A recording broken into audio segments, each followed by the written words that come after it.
I mean, just a minute ago. All right.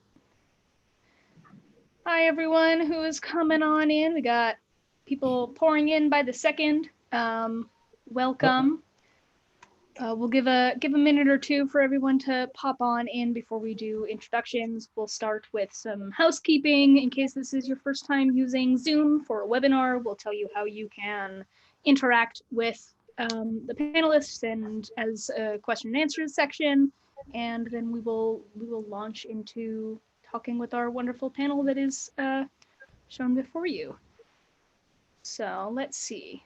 We'll give it a little bit of time. But if anybody wants to talk a little bit about how their day was and how quarantine's going for them, while we're waiting for folks to come on in. Actually, I was multitasking with 50 years of Pride today. Terry might like to know. Oh, great. Yeah. Yeah, I was just talking with San Francisco Pride today about the exhibit, and they want to cross-promote the exhibition, of course. And so we're going to meet about that next week. Yeah. So I'm excited it's still going to happen. Yeah, and really exciting to hear.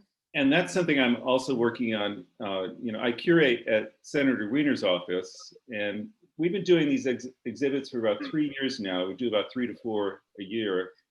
And we've been planning on an exhibit for June called 50 Years of Pride, a photographic-based exhibit, kind of looking through Pride through the past 50 years. So I've been going back with the photographers I've been in contact with, and one of the things we've decided is probably we're going to go virtual with this, do an online exhibit. And so they're actually very excited about it, which I'm glad to hear. A lot of people have time on their side right now, being isolated. Yeah. So it's time to, I think, for a lot of photographers to kind of like look at their archives and kind of go through it. And I think it's going to give them an opportunity to do something that they may not have had the time to do, Yeah, I got an email from the Harvey Milk Photo Center. They're doing an exhibit on the same topic. So we're going to have to get together and we could coordinate. Yeah. Brilliant minds think alike. So should we get started, Lee? Yeah, we'll get started. Yeah. So welcome to everyone who has come in for this event. We're so pleased to be able to offer content to you while we're all stuck in our homes. My name is Lee. I use they, them pronouns, and I am the museum operations manager here at the Society. And I'm just going to do a little bit of quick housekeeping before we launch into our panel. So anyone who is in here as an attendee has a couple of different things that you can do to interact. You should be able to see a chat option on the bottom of your screen, a little chat bubble. That will bring up a sidebar that has the chat running. We'll have some panelists who will be dropping links or making comments in there. You can also leave your own comments and chat amongst yourselves in there. You can also send messages directly to any of the panelists should you want to. You'll just have to make sure that you are choosing all panelists or all a panelist and attendees when you hit the chat. We're going to launch into a conversation for about 45 minutes, and then we'll devote the last 15 to 20 minutes to Q&A.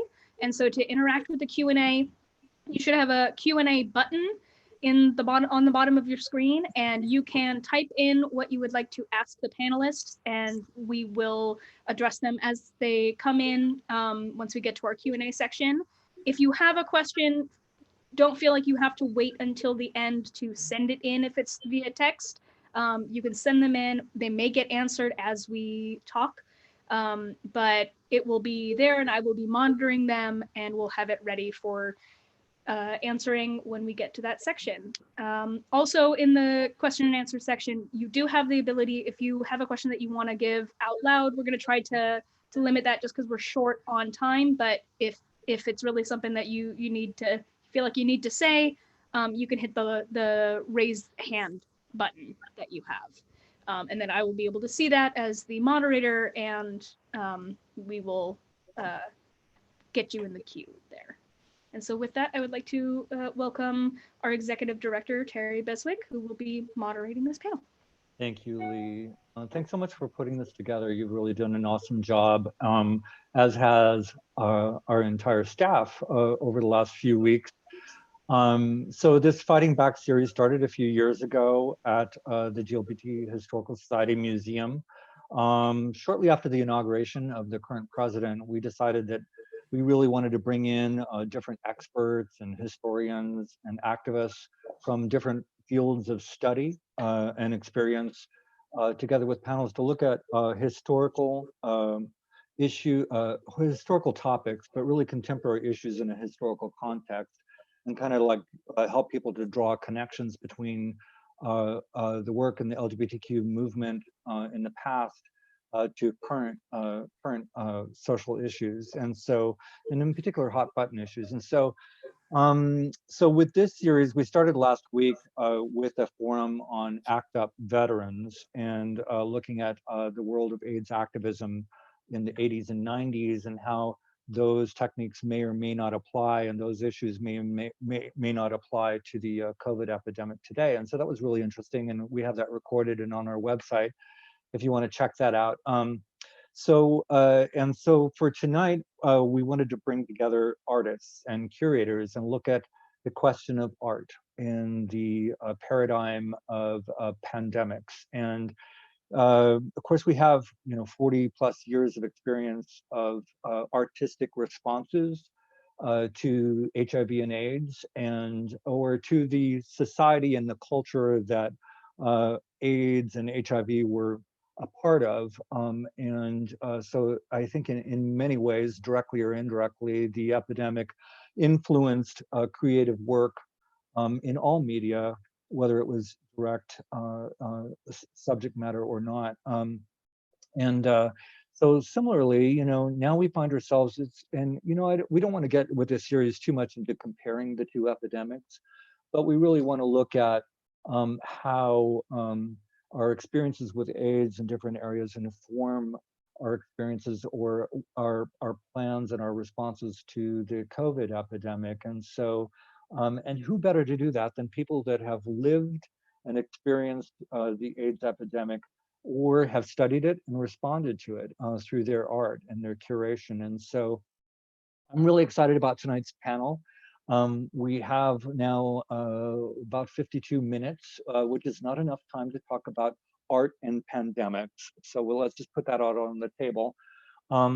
But I think we're going to take a stab at it, and then we're going to circle back probably next month and do another one of these, maybe looking at some particular aspect of it that comes up tonight that we want to dig deeper into. So this is very informal, and we are not rehearsed and not scripted.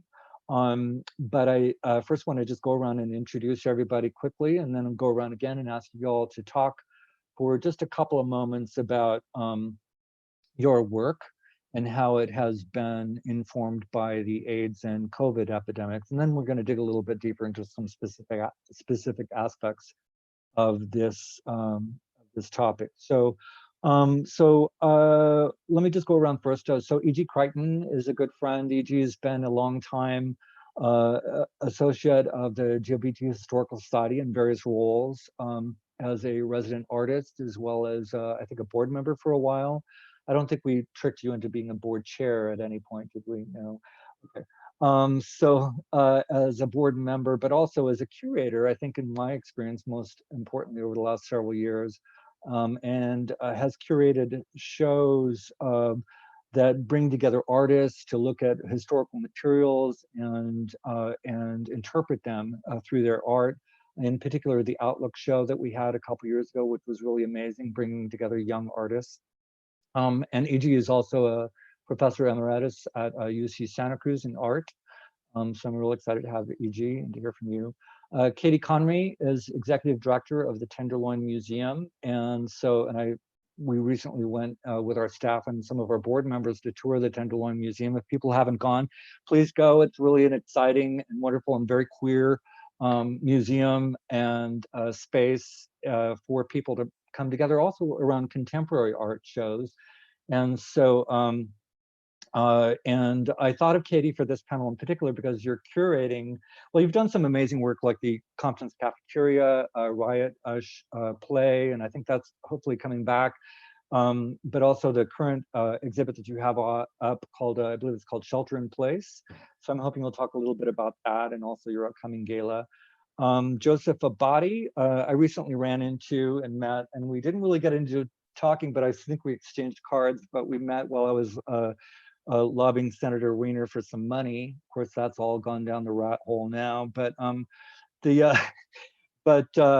was lobbying him, and you were in there hanging art or preparing for another show. So, so Joseph is a painter, and I think almost everybody that we have is primarily in the visual arts. But Joseph is a painter and has had a couple of solo shows up at Strut in the last couple of years, and also curates a series of artwork at Senator Wiener's office down in downtown San Francisco. And behind him, he has his show that's up currently hanging at Strut. So maybe you'll be able to give us a little tour of that. I see a basketball hoop in the back there too. I don't know if that's a part of it. Oh, you're muted. We'll come back to you. So Leo Herrera is also a good friend. Leo has worked with the Historical Society for many years in different ways, shapes, and forms. And I've gotten to know him in particular around his amazing work with the Fathers Project, which is an online series, imagining a world where AIDS had not existed, and basically looking at, it's a fantasy. I think we call it a fantasy or a alternative historical work. It's available for streaming. Anybody can take a look at it now, and I really encourage everybody to support that project. It really got me thinking about, about what could have been. I mean, I've always thought about that. I mean, I've been single for many years, and I thought, oh man, I would have had a lover, but he died. Things like that. But this really takes it to a whole different level, imagining the queer community. So I'm really proud to have Leo on the panel. Lenore Chin is an amazing artist and photographer, also has worked with the Historical Society for many years, is co-curating an exhibit that's opening next month. Was going to be in City Hall during election year where all these thousands of voters were going to come in and see the exhibit. Now it's going to be online, and it's going to be looking co-curated with Pam Peniston from the Queer Cultural Center, which Lenore also co-founded. It will be looking at the 50 years history of San Francisco Pride. So welcome to our panel. And with that, let's go back around, and if I could just ask everybody to talk for 2 or 3 minutes. If you go over, I might start waving my hand or something, but just to talk about your work and how it has been informed by the AIDS and/or COVID epidemic. E.G., do you want to start? Sure. Are we off mute? Yes, you are. Everyone is. Under Lee's control. Well, the show thank you, Terry, thanks for your introduction. The show that you mentioned that I created 2 years ago was called Outlook on the Birth of the Queer. And that actually bridges 2 eras, because Outlook was a magazine. At that time it was called Outlook Lesbian and Gay Quarterly. And it started in 1988 was when we first started publishing it. And so Outlook really included a lot of people who were activists around AIDS, and a lot of artwork and a lot of articles. Several people we worked with died from HIV. So it had a deep impact on it. The project that I did 2 years ago was a kind of matchmaking, which is a strategy I've used in my work a lot, where I matched younger people to specific issues of Outlook and basically just turned them loose and asked them to, look at the issue and respond to something. And there were 38 people involved, and they were everything. They were visual artists, filmmakers, writers, performers, and some of the work actually did reference AIDS from both present personal experience and referencing that history. now, well, it's funny that we're in this quarantine now. It's actually sort of good timing for me if it had to happen, because I'm writing a book and it's due at the end of this year, and it's going to be on my matchmaking in the archive project, which was the first work that I did with the GLBT Historical Society. But the other thing I've been doing just to keep my sanity, because I live alone, and to keep from being isolated, I've started doing a daily journal that is just called Day 1, Day 2, Day 3, and it's now up to, I think today was Day 22, and each day I write something, and it really varies. Today I quoted a really funny Haggadah for a Seder that somebody sent me. But sometimes I just write about my house, which is, I'm homebound. And so I write about the history of my house. And I'm also in touch with 3 friends in Italy. So that's been really informative, to sort of queer friends who to, hear how they're dealing with it. And they are literally locked down. I mean, they don't go out for walks. So I've been sharing some of their stories on this daily journal, and it really helps me feel connected. Okay, And it great. goes out to sort of a limited audience. Great, thanks, EG. We'll come back to you again, of course. Katie, you want to go? Yeah, Terry, thank you. I mean, you did an incredible job introducing the museum, so I'll just jump right into the art show we're working on now. Like many cultural institutions, we are working to move our offerings online, and we're curating a digital art show called Shelter in Place. It was created as a way of supporting artists in the community, but the idea really came from the artists themselves. The more I spoke to artists, the more I found out that they were actively creating work, and it seemed really important for a lot of artists right now, not only to create new work as a way of processing what's going on, but also to share it. I mean, I think art is a really important way that we build community, but also helps give context and perspective. And that feels vitally important right now, since we're in such uncharted territory and this is such an unprecedented time. I keep hearing from artists about how therapeutic it is for them to make art, and about how important it is to share it right now because they want to provide joy and comfort for others. It would never have been my choice without this pandemic to do an all digital art show, but it's been interesting how inclusive it is, and what a wide variety of mediums we're able to share. There's film, there's poetry, there's photography, painting, a really wide variety of mediums. And we're highlighting one artist every day on our social media. The show has its own Instagram page, which I will share in the chat. And we're also sharing information like about the artist, Vimeo and PayPal, so you can directly support the artist as well. And we're sharing their thoughts about how their work is relating to what's going on in the world right now.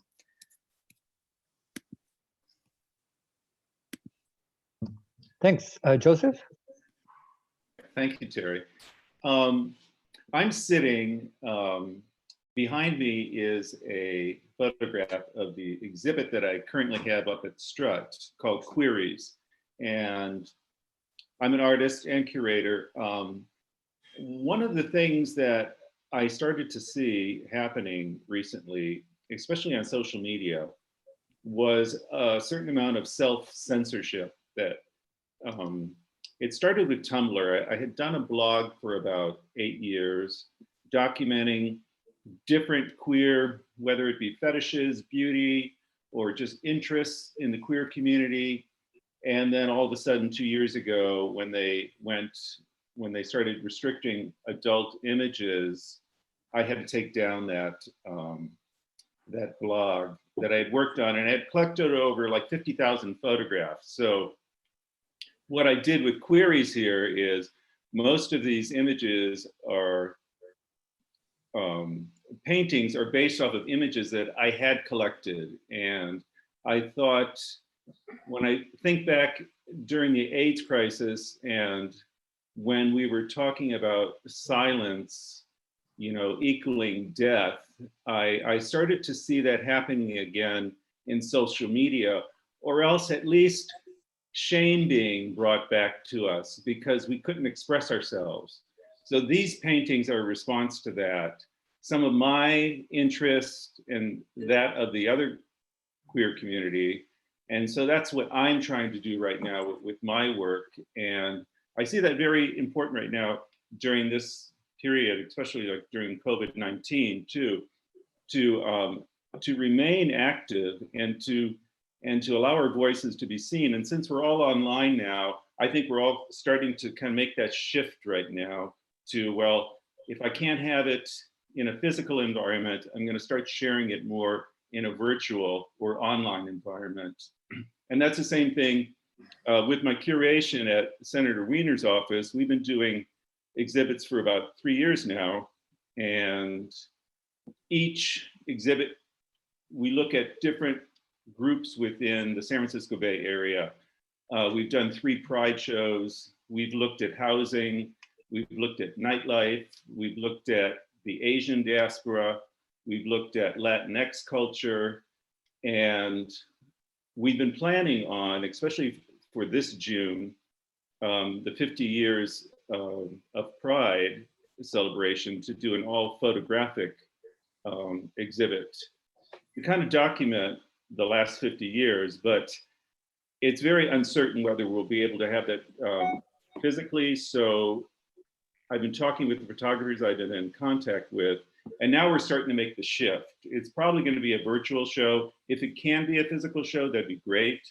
But right now we're really thinking about doing this as an online kind of virtual show. So it's kind of like what I've been up to at this point. Great, thanks, Joseph. Leo, Hi. talk to us. Well, I've been working on the Fathers Project for about 5 years, which is a sci-fi documentary series that imagines the world if AIDS never happened. And along with that, I've always followed the FDA guidelines on blood donations and post-viral panic and trauma. So a lot of my work already exists online and it's made for online consumption. So in a lot of ways, other than all the film festivals canceling, this has been a really interesting experience to sort of have a lot of people step into a virtual place with their art and sort of encouraging that and being able to offer my film online as well. I've been working on a novel for about 10 years that is actually about San Francisco surviving another pandemic. So a lot of what we're experiencing now has been very weirdly dovetailing with that. And it's been pretty stressful because like all artists that I know make our living through nightlife or through serving. So it's a little bit difficult right now to understand exactly how this is going to affect us moving forward, because a lot of us are much younger and trying to figure out, you know, how we're going to pay the bills. But like I tell a lot of my friends who are dealing with this, is we're trying to take it 1 week at a time, see what kind of twists and turns this takes, and then how that's going to sort of educate our art making and how we're going to be delivering it, which is looking like it's going to be a very virtual movement moving forward. So, I mean, it's really interesting for me, I guess is the word that I would use right now, because what else are we going to, you know? Interesting as in Chinese proverb interesting? I think interesting in how a lot of what we were all heading toward is coming so much faster. A lot of the virtual, you know, Terry, and you and I have had a lot of conversations about the content in the archives, how we want to deliver that virtually. And a lot of that has to go into hyperdrive now. And a lot of organizations, such as the Tenderloin Museum, we're going to have to either get on that really fast or sort of be sucked into this vortex of whatever this is going to turn out. Right. And Lenora, I was just thinking about your portraiture show that you had last year at the museum. And some of those portraits were of people who passed from AIDS or were survivors. And very much capture those individuals in that particular time. So I thought that was really powerful. So can you talk a Yeah. little about your work? Yeah, even though I've transitioned to photography in the last few years, I still consider myself a painter. And the show that I had at your museum reflected a time frame when I was painting a lot of the people in our community.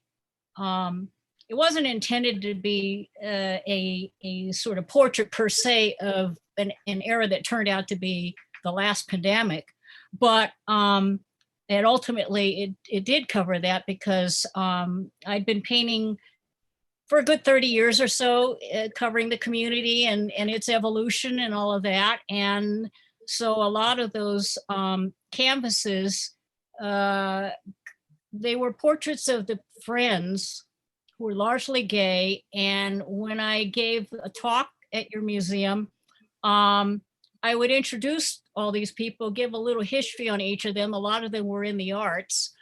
Um, and I've done this in classes too, showing the same kind of images. And so people kind of get drawn in. And then at the end, I tell them, well, virtually all of them are gone. Except for, less than a handful who managed to get through the early 90s and were able to benefit by the protease inhibitors, the cocktails and whatever that became available. But for those in the early years, they didn't make it for the most part. And so, so that kind of hits home because by then you kind of feel like you know them. And so that was ended up to be a sort of a very poignant period in my documenting of the community. Great.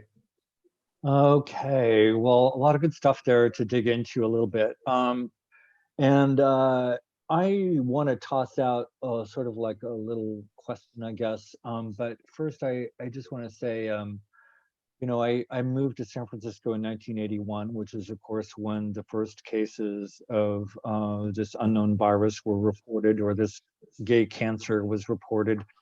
And and I was 21. And so that very much, and coming out sort of slowly, and back in and out again. And so that very much traced the trajectory of my sexuality as an adult, my experience as an independent adult in San Francisco. And I was involved in activism in theater, and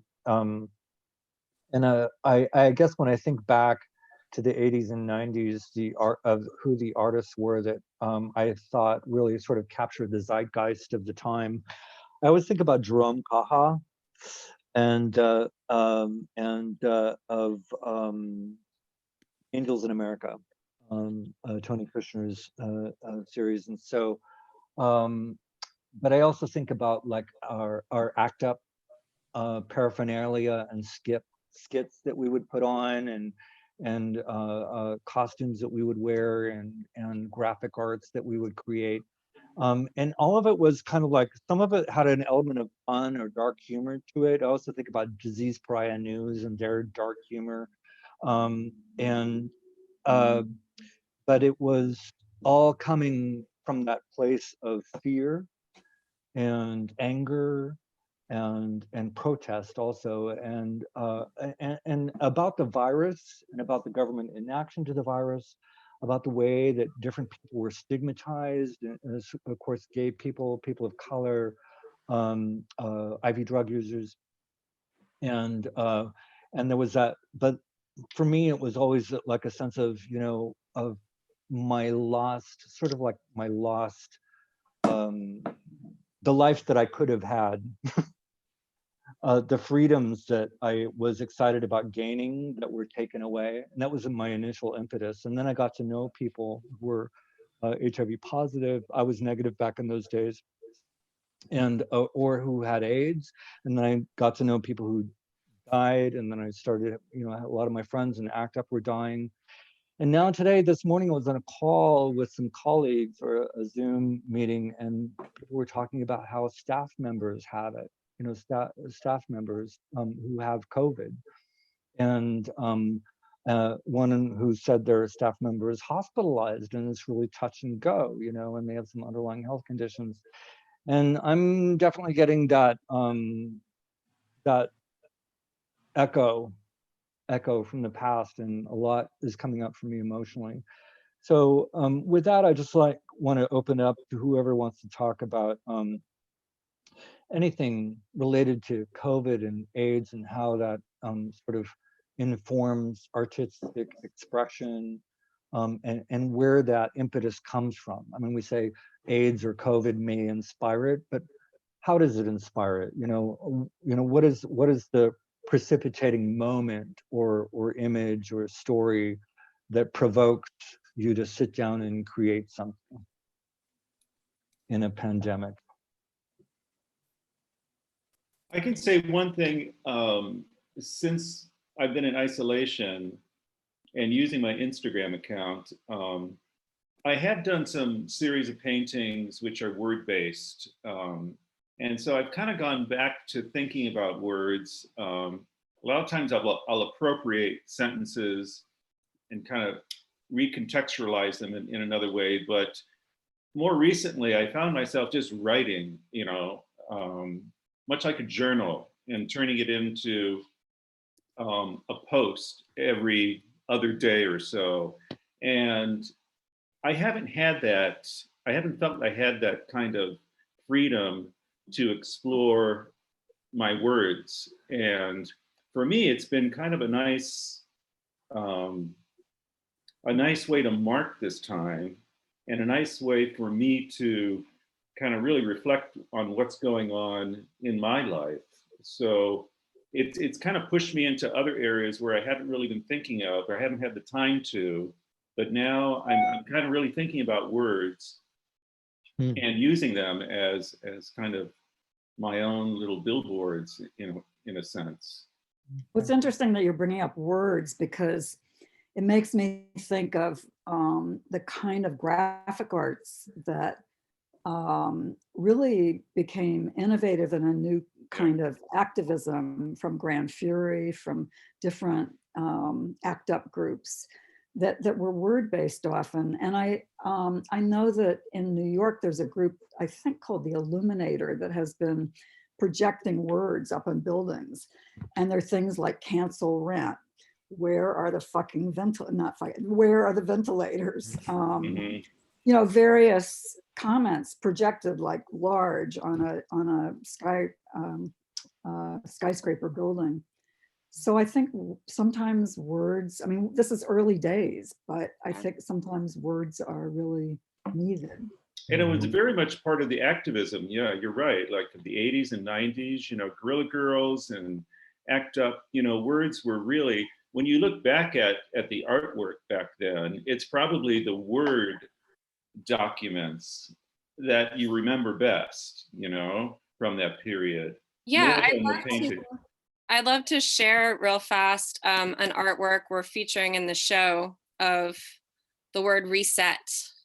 And so this is the only public art I've actually seen come out of COVID, because right now, obviously, as we're sheltering in place, it's really difficult to create public art. But that artist's name was John Baden, and the photograph is by Darwin Bell. And the word was reset. And I think coming together in a crisis is certainly a bonding experience. And I think the AIDS epidemic was a huge catalyst for activism and community organizing. And we haven't really seen that with COVID yet, but we're at the very early stages of this crisis.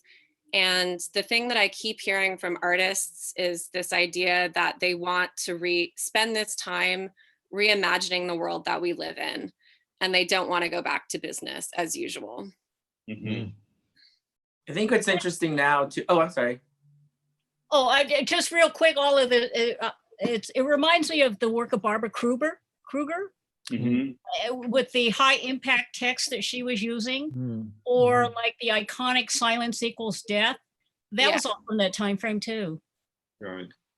I mean, I think part of it too is creatively, it's a lot difficult for us to understand where this is going and where the art's going to come up from. I think a lot of the artists that I know that are going to be creating the more fierce art, you know, they're worried about the rent, they're worried about groceries, they're worried about their parents, some of their, you know, like especially low income people. I think to be able to be sheltered in place, which I am, and to be able to create art is such a huge privilege at this moment.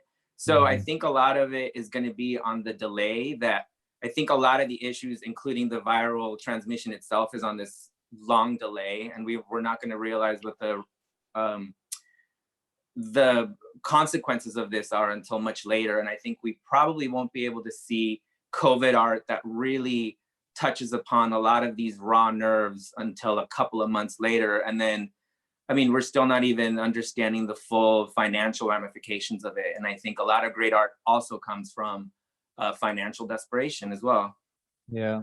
Yeah, that's a really good point. And it's definitely something for arts organizations to think about, sort of like creating opportunities for artists to even generate small amounts of money, like Katie is doing with that show, that people can, you know, just to support the artist, you know, whether they're a muralist or what have you.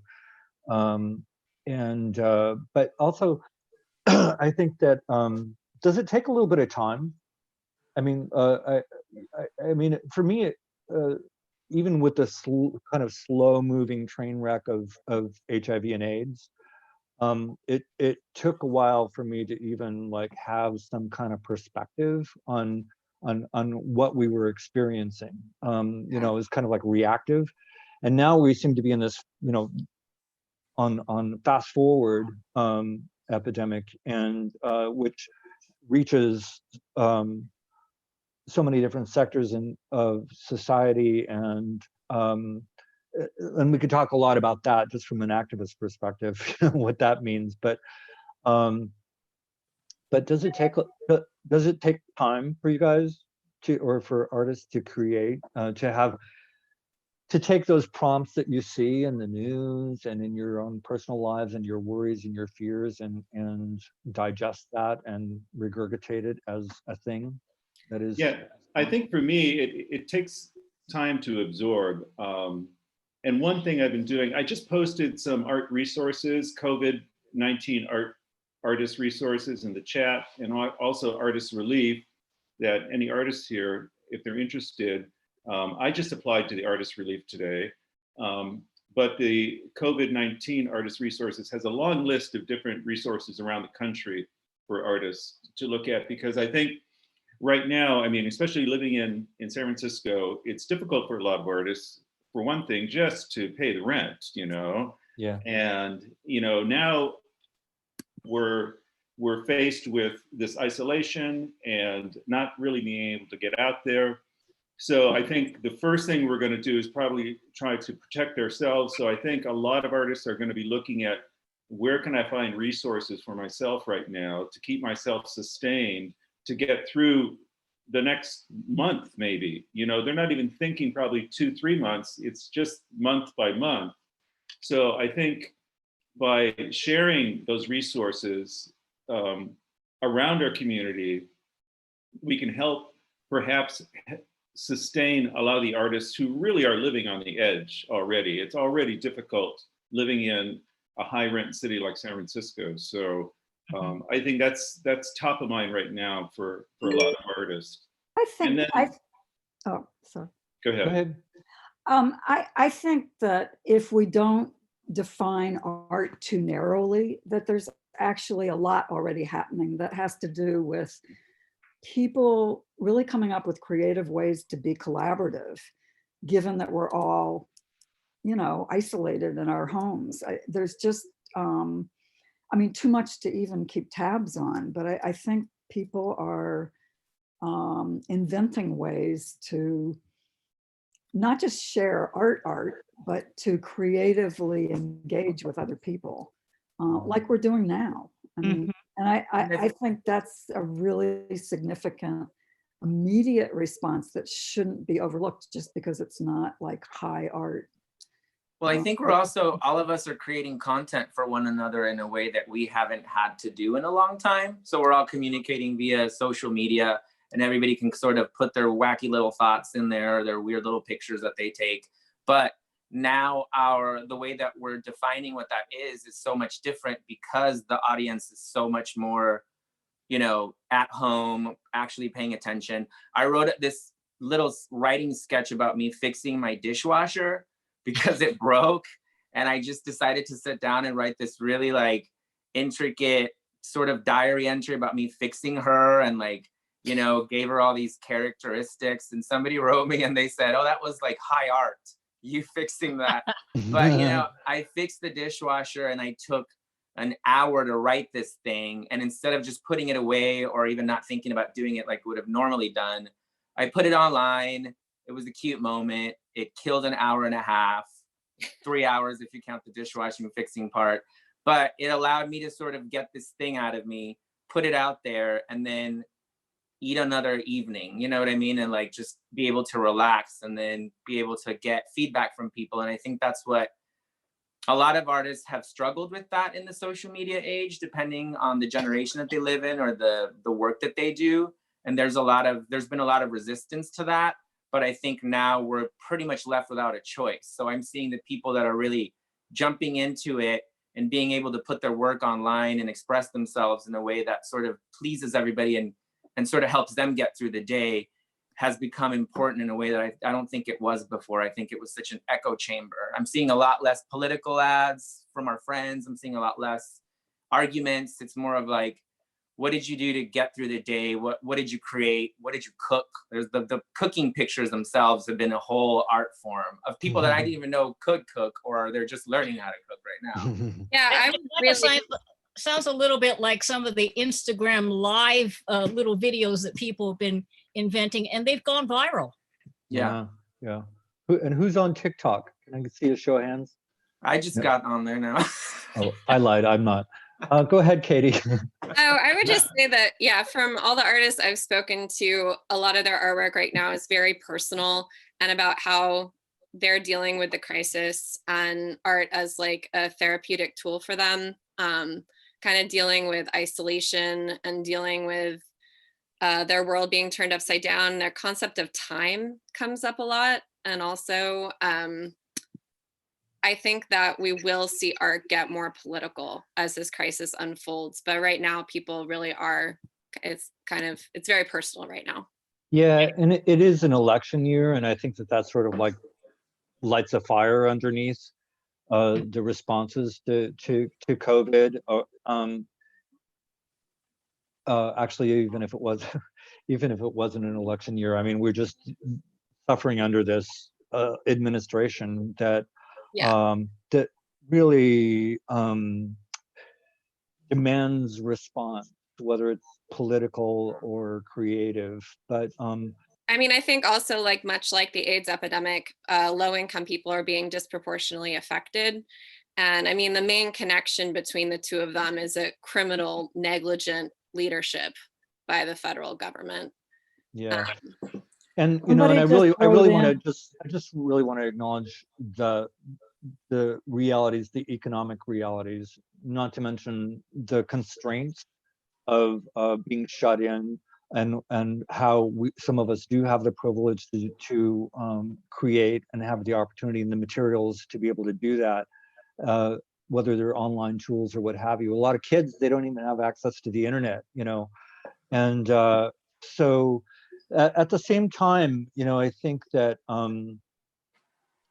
people will express themselves. They'll find a way. I sort of feel like it's water. It's like water. People are like water. You know, it will find a way to through gravity to create art.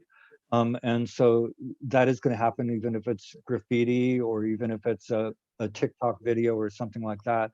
But what do you think? What do you guys think about what's our role? What is the role? What is the responsibility of artists right now within the COVID crisis specifically? Do we have a responsibility as artists to respond or to create change, or just to support other artists, or what's the role? I think everybody has a responsibility. I mean, this era, it is an echo of the AIDS era. in terms of how criminal the federal government is being and the lack of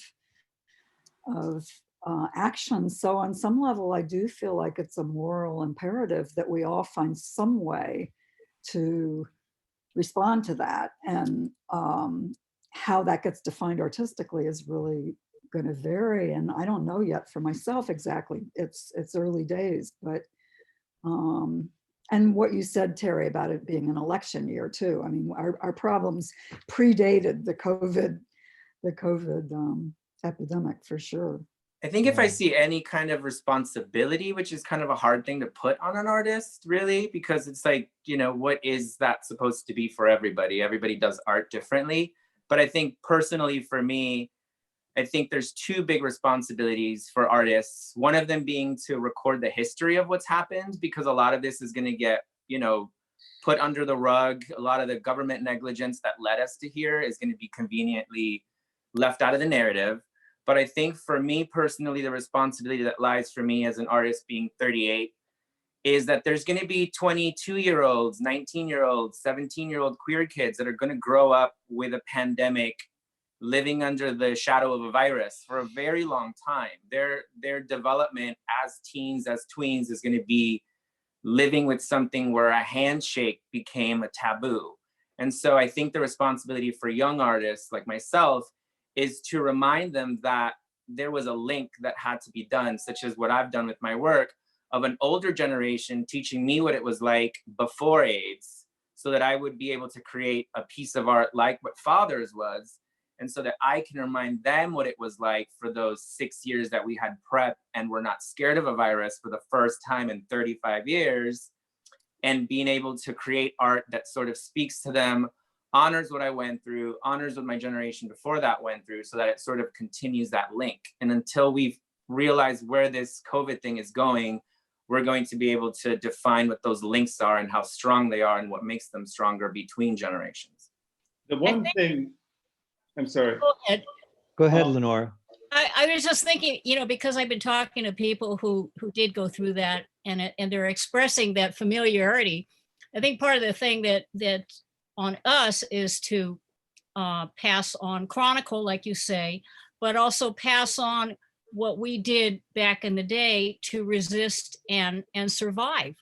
You know, those people who actually were able to make it through, you know, how did they cope? What was their, you know, mechanism for, you know, pushing and keeping, you know, going and resisting and actually disrupting, rather than becoming a victim, disrupting the onslaught that we're feeling with our government again. You know, not simply the neglect and all of that, but the actual onslaught of denying benefits, of taking things away, you know, saying, no, we're not gonna allow the supplies to go out into the communities that are so desperately needed for our health workers and others. Yeah. I've actually been doing a little bit of activism on the side around the homeless situation in San Francisco. You know, just through social media and from nudging our elected officials, a little bit of shaming even. And I was just thinking, you know, I mean, words can only go so far, even if it's through social media. What I would really love to do is partner with a meme artist, somebody that could like work with me on coming up with memes on a daily basis that would like, you know, shine a different light on the situation, that would you know, juxtapose different images together that would somehow refract and create some kind of action. But anybody else want to speak to this? Well, I wanted to bring up one thing.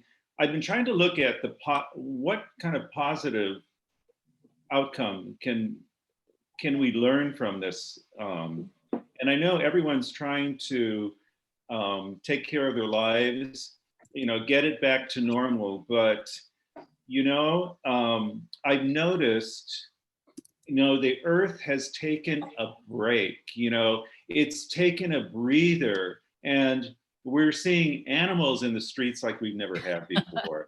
We're seeing things happen around the earth that are just going to naturally happen when we step back.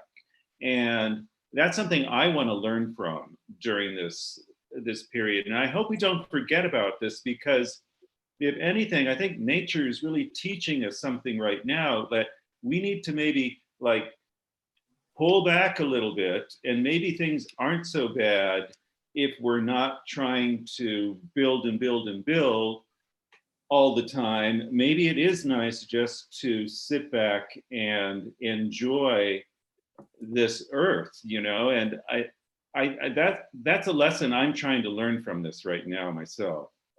Yeah, well, we all have to get through it in our own particular way. I'm mostly just caught up in the suffering that people are experiencing, whether it's directly or indirectly from the crisis right now. And I see it as a virus, a virus that, however it originated, that is really, decimating families and communities, and causing a lot of political discord. So, but at the same time, yeah, I got to get through my day, and I have to think about the world after, and maybe that would be a good thing for us to talk about next. Well, So that's, if I could just yeah, interject, go ahead. that is something that constantly keeps coming up with artists I'm talking to, is this idea of spending this time reimagining what we want the world to look like afterwards. Mhm. And for me, in regards to like what responsibility we have, the museum really strives to amplify voices in the community.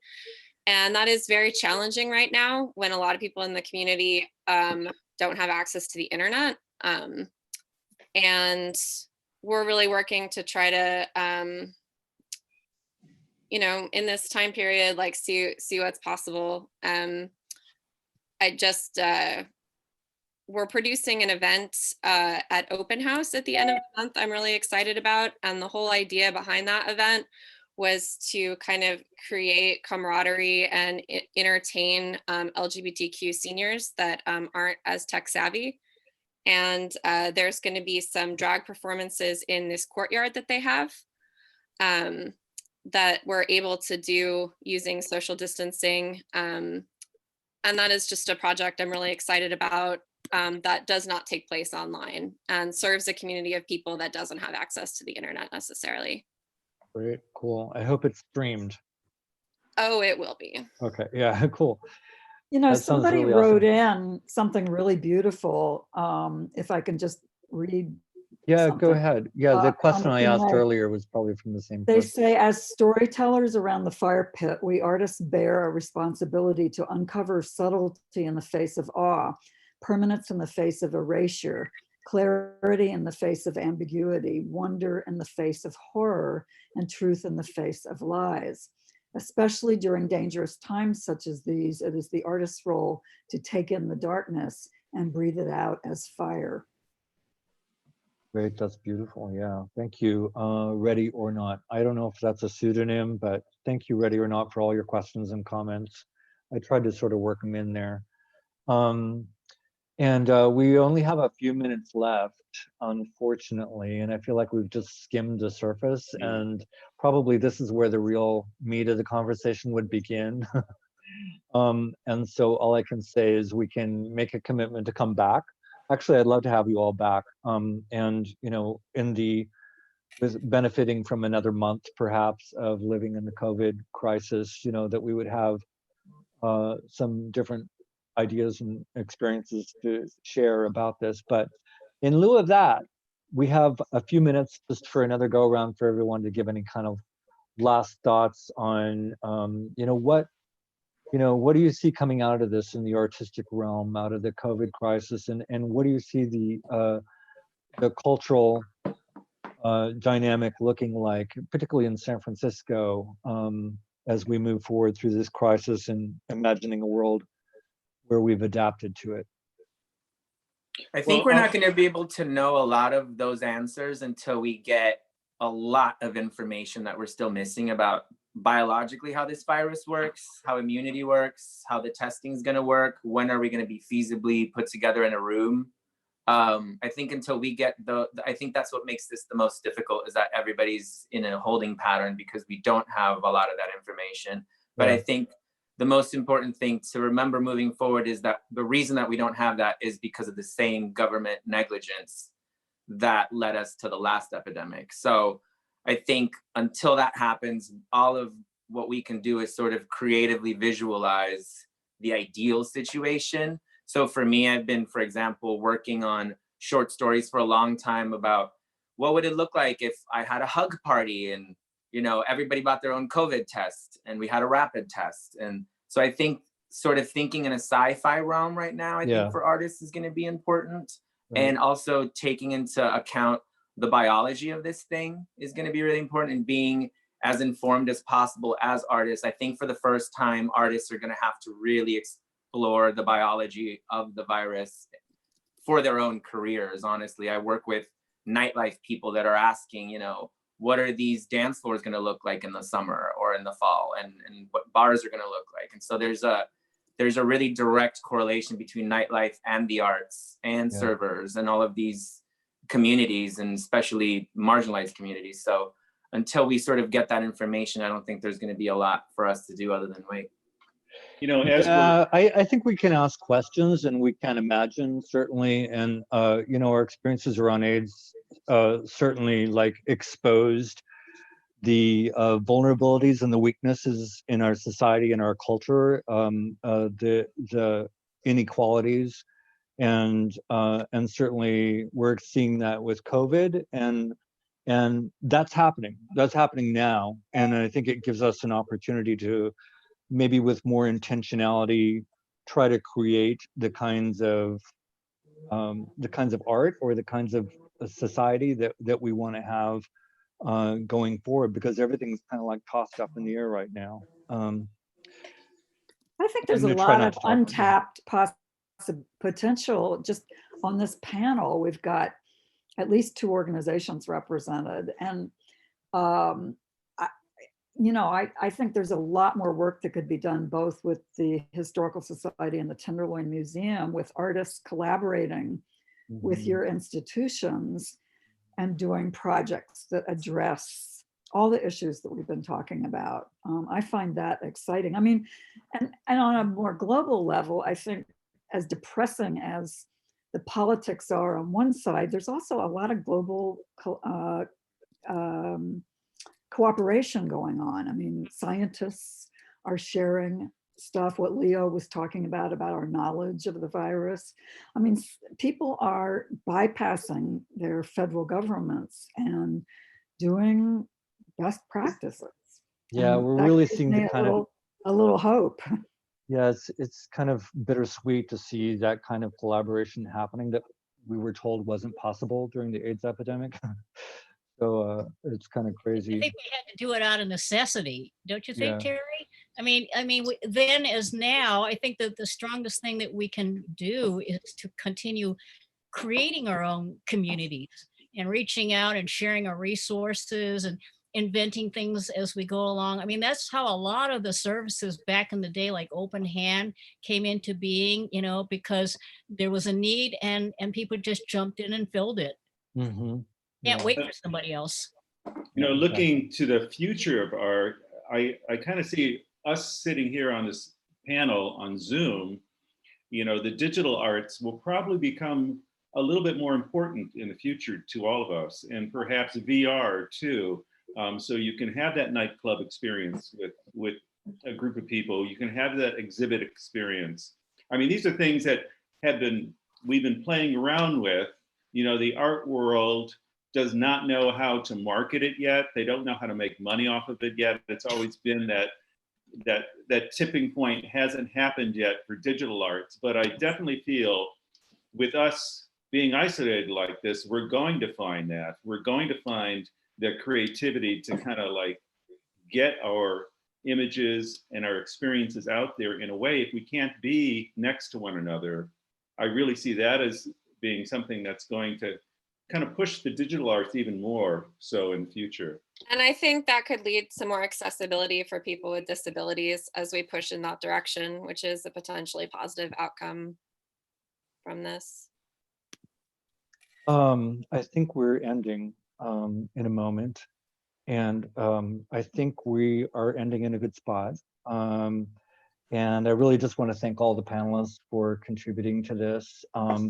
If people have ideas for future panels that we could do on within the Fighting Back framework, particularly looking at COVID through the lens of AIDS and thinking about ways that AIDS work might inform our responses to COVID, please do send it to me. My email is, I'll put it in the chat, terry@glbthistory.org. And let's see, next week, Lee, do you want to come on and tell us about next week? Yeah, so next week we are doing one of these panels that will be co-sponsored by the East Bay Stonewall Democrats. That one is going to be broadly focused on how do we take care of ourselves, how do we build community and practice self-care and also community care while we're in the middle of pandemic and are self-isolating. So that one will be co-done with that organization, and it will be moderated by John Bowders, who is the former Emeryville council member. And so Terry will be on that panel, but it'll be— I don't have to moderate, so I can just yeah, say whatever the hell I want. he gets to just kind of That's participate nice. as a panelist, which is great. And then the week following, we're going to do healthcare workers, AIDS and COVID, looking at healthcare workers. And then the week after that, I think we're going to do stigma. Yeah, we're going to be talking about fighting the stigma of disease, especially as it relates to the intersection between sexuality and gender and racial discrimination that's happening a lot with COVID-19 right now. Before we close, I just wanted to, Joseph mentioned some really interesting resources, and for folks who are going to be watching this afterwards and don't have access to the chat, I just wanted to share the screen a little bit so you can see where they're coming from. So he mentioned this one website, which is QArtFoundation.org. It's CUE artfoundation.org/COVID-19 artist resources. You should be able to see the URL up here, and also our lovely development coordinator, Michaela, is live tweeting this, so she put that up on there. And then there's also artistrelief.org that you can go to. So those are some good resources for you if you are looking for relief and community as an artist right now while we're in the middle of the pandemic.